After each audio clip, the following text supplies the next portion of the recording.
जय भीम, जय मूल निवासी। मैं शैला, MNT न्यूज नेटवर्क में आप सभी का स्वागत है।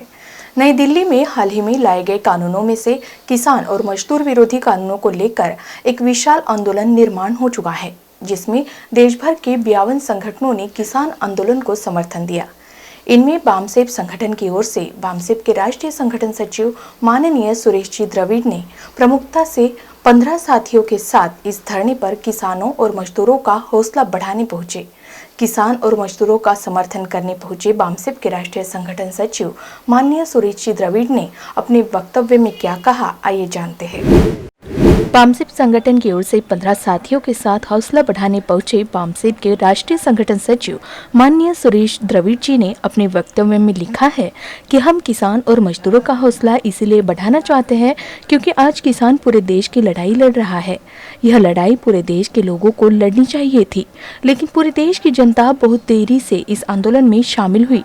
उन्होंने आगे कहा कि चलो यह भी अच्छा ही हुआ कि पूरे देश की जनता अब इस आंदोलन में कूद पड़ी है।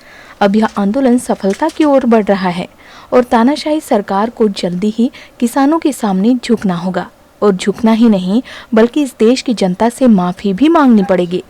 मौजूदा सरकार केवल किसानों के विरोध में ही नहीं बल्कि मजदूर विरोधी भी है। मजदूरों के विरोध में भी केंद्र सरकार ने श्रम कानून बना दिए हैं। इन श्रम कानूनों से अब मजदूरों को 8 घंटे की अपेक्षा 12 घंटे काम करना होगा। दीनबंधु सर छोटू राम और बाबा साहब डॉक्टर अंबेडकर ने मिलकर जो किसान और मजदूरों को अधिकार दिलाए थे, आज धीरे धीरे संविधान विरोधी, जन विरोधी सरकार इन कानूनों को धीरे धीरे खत्म कर रही है।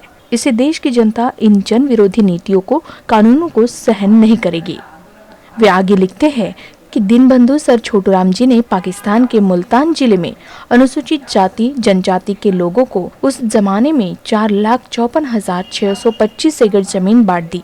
तब वहां के गरीब लोगों ने दीनबंधु सर छोटूराम जी को हाथी पर बैठा करके घुमाया, उनका मान सम्मान किया और उनको नीली पगड़ी पहनाई तथा दीनबंधु की उपाधि भी दी।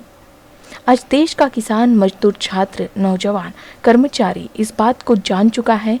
आज उसे महसूस हो रहा है कि हम सबको आज एक मंच पर इकट्ठा होने की जरूरत है और आज ये प्रयास सफलता की दिशा में बढ़ रहा है।